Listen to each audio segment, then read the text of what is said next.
அனைவருக்கும் நன்றி. தமிழக மக்களுக்கு நன்றி. புரட்சி தலைவி அம்மாவுடைய ஆட்சி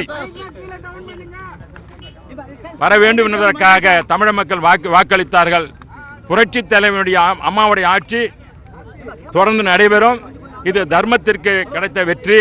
தர்மம் என்றும் வெற்றி பெறும் என்பதற்கு இன்று புரட்சி தலைவியின் அம்மாவுடைய ஆட்சி தொடர்வதற்காக கவர்னர் அவர்கள் அழைப்பு விடுத்தது அனைவருக்கும் ஒரு மகிழ்ச்சியான செய்தியாகும். புரட்சி தலைவி அம்மா அவர் என்ன கனவு கண்டார்களோ அந்த கனவானது இப்பொழுது நம்ம அம்மாவுடைய ஆட்சியின் மூலமாக நல்லது செய்வதற்கு நல்ல ஒரு வாய்ப்பு கிடைத்திருக்கிறது. தமிழகத்துடைய மக்கள் என்ன எதிர்பார்த்தார்களோ, என்ன தீர்ப்பை எதிர்பார்த்தார்களோ தீர்ப்பானது வழங்கப்பட்டிருக்கிறது. அனைத்து இந்திய அண்ணா திராவிட முன்னேற்ற பிளவு என்பது கிடையாது. அனைவரும் ஒன்றாகத்தான் இருக்கின்றோம். ஆகவே ஒன்றுபட்டு அம்மாவினுடைய இயக்கமானது தொடர்ந்து தமிழக மக்கள் நல்லது செய்வோம். அது மட்டுமல்லாமல் இன்று இந்த வெற்றியானது தொடர்ச்சி இது எல்லாருக்கும் தெரிந்த ஒன்றுதான். பல்வேறு காலகட்டங்களில் என்னிடம் இந்த இதே ஊடகங்கள் என்னை பார்த்து நீங்கள் எல்லாம் கேள்வி கேட்டீர்கள், ஆட்சி இருக்குமா என்று. ஆட்சி இருக்கும். புரட்சி தலைவி அம்மாவுடைய ஆட்சி, அனைத்து இந்திய அண்ணா திராவிட ஆட்சி. இது அண்ணாவால் அண்ணாவுடைய கொள்கைகளுக்காக உருவாக்கிய இயக்கம். புரட்சி தலைவர் இந்த இயக்கத்தை உருவாக்கி சாதாரண விவசாயிகளுக்கும் தொழிலாளர்களுக்கும் தமிழ் மக்களுக்காக பாடுபட்டு கொண்டிருப்பதற்காக உருவாக்கப்பட்ட ஆட்சி. அது அம்மாவுடைய தலைமையிலே இந்த ஆட்சி அமைந்தது. அவர் மீண்டும் நமக்கு இந்த ஆட்சி தந்திருக்கின்றார். ஆகவே சின்னம்மா அவர்கள் புரட்சி தலைவி அம்மா அவர்கள் அடையாளம் கட்டப்பட்டவர். அவர் கழகத்தினுடைய பொதுச் செயலாளர் தேர்ந்தெடுக்கப்பட்டோம். அவருக்கு பல சோதனைகள் வந்திருந்தாலும் அவரும் சோதனை வெற்றி பெற்று மீண்டும் வருவார். அவர் இன்று எங்களிடம் இங்கில்லாமல் அங்கு வெளியில் இருந்தால் கூட அவருடைய ஆட்சி இந்த ஆட்சிக்கு இருக்கிறது. அம்மாவினுடைய ஆட்சி அவர் மூலமாக எங்களுக்கு இருந்து கொண்டிருக்கிறது. ஆகவே அனைத்திந்திய அண்ணா திராவிட முன்னேற்ற கழகம் என்பது ஒரு நிலையான ஆட்சி என்பதை மக்கள் புரிந்து கொள்வார்கள்.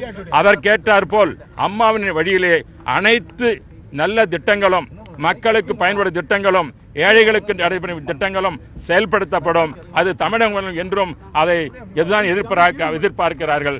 தமிழக மக்கள் என்ன எதிர்பார்க்கிறார்களோ அதற்கேற்றார் போல் இந்த அனைத்திந்திய அண்ணா திராவிட ஆட்சியானது செயல்படும். ஆகவே இது மக்களுக்கு கிடைத்த வெற்றி. புரட்சி தலைவி அம்மா அவர்கள் தொண்டர்களுக்கு கிடைத்த வெற்றி. அதே போல சின்னம்மா அவர்களுக்கு கிடைத்த வெற்றி ஆகும். ஆகவே இந்த ஒற்றுமையானது தொடர்ந்து இருக்கும். மக்களுக்கு நல்லது நடக்கும். பதவியேற்பு நிகழ்வு எப்ப சார்? 4:30. அமைச்சரவை அமைப்பது முதலமைச்சர் அவர்தான் இப்பொழுது அமைச்சரை அமைப்பார்.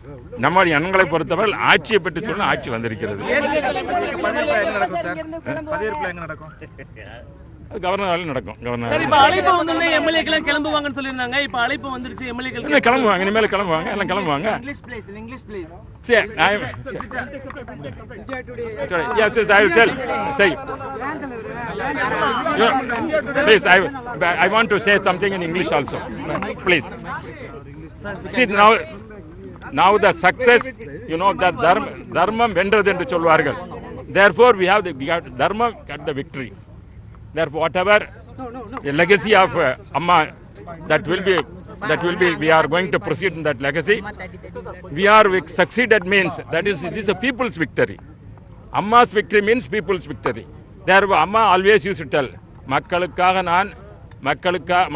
நான் மக்களுக்காக நான் அம்மா சொன்னார்களே, she is for the people, she is by the people, she is for the people. That is true now. Because this governor has invited, we expected, because there is a unity among ADMK members. All legislators are together now. They know very well we are going to form the ministry.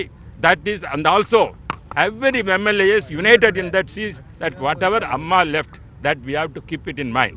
People voted for Amma. That Amma's legacy actually we have to keep. That is why all MLAs together.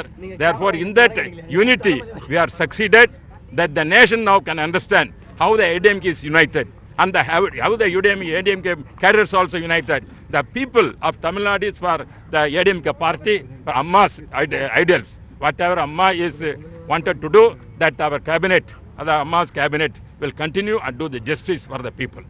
Sir ஒரே ஒரு கேள்வி, அதாவது சசிகலா அவர்களை முதலமைச்சரா ஆக்கணும்னு சொல்லும்போது சொல்லப்பட்ட காரணம் ஆட்சி தலைமையும் கட்சி தலைமையும் ஒருவரிடத்தில் இருந்தா நல்லா இருக்கும், முதலமைச்சரும் கட்சியின் பொதுச் செயலாளரும் ஒருவராக இருந்தா நல்லா இருக்கும்னு சொன்னீங்க. அப்ப எடப்பாடி பழனிசாமி பொதுச் செயலாளர் ஆக்குவீங்களா? நான் கேட்கறது கிடையாது. Now what you have said, this is typical question. Typical, so I am telling, so already you know that ஏன்னா இப்போ வந்து நிலைமை வந்து ஒரு நிலைமை வேறுபட்டது. அம்மா அவர்கள் சின்னம்மா அவர்கள் இருக்கும்பொழுது நாங்கள் சொன்னது உண்மைதான். சின்னம்மா அவர்கள் சட்ட சிக்கலின் காரணமாக அவர் இல்லாத நிலையில் இருக்கும் பொழுது அந்த கருத்துக்கு இப்போ தேவைப்படாது. இருந்தாலும் இருந்து நாங்கள் சொல்வது சின்னம்மா அவர் வருவார்கள் என்பது எங்களை நம்பிக்கை இருக்கிறது. பொதுவாக எந்த கட்சிகளும் பார்த்தீர்கள் என்றால் தலைமையும் ஆட்சியும் ஒன்றாக இருப்பது தான் முறை. ஆகவே இப்பொழுது இருக்கிற சூழ்நிலை வேறு அசாதாரண சூழ்நிலை. அது எல்லா இடத்துக்கும் பொருந்துன்னு சொல்ல முடியாதுல்ல. அது சில இடத்துக்கு பொருந்தும், சில இடத்துக்கு பொருந்தாது.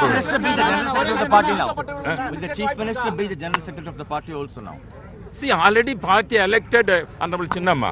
Therefore, that question is not addressing now. Earlier you said power should be in single hand. That is there. That is what I said is different occasion. Now the situation of party leadership is there, but she is having a legal problem. Therefore, I cannot we cannot overcome that. We are for overcoming. We are taking all the efforts. We are going. We are after succeeding. That we'll see. It was a long wait.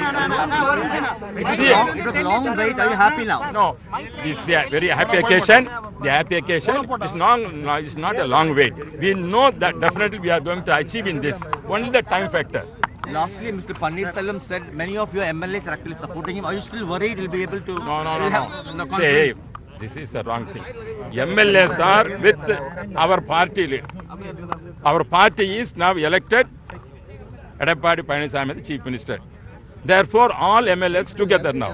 Therefore, the MLAs when they are, that is why governor is satisfied that. When government is satisfied, invited Thiru Palaniswamy have to form the cabinet means, that means whatever Pannirselvam is claiming is wrong. There is no any substantial evidence for that.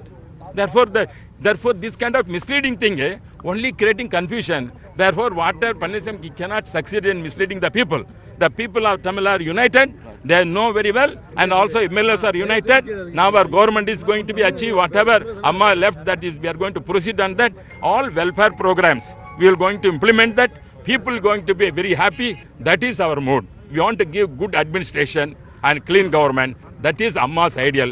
That we are going to continue that legacy. Will there be a focus on probity in public life? Your Chief Minister, your former Chief Minister, பிரிந்து சென்றவங்களை மீண்டும் அழைக்கிறதுக்கான வாய்ப்பு இருக்கா? பிரிந்து சென்றவங்களை யாரும் பிரிந்து போல, எல்லாம் கூட தான் இருக்காங்க. Mr. Pannirselvam is coming back. உட்பட எங்களை பொறுத்த அவர் வந்து கட்சி விட்டு நீக்கிட்டாங்க. He is not a member of our party, but all our still others are our party members. மற்ற எம்பிக்கள் எல்லாத்தையுமே அழைப்பீங்களா? Yeah, all our MPs with us only. So will there be a focus on probity in public life now? No, that is thank you.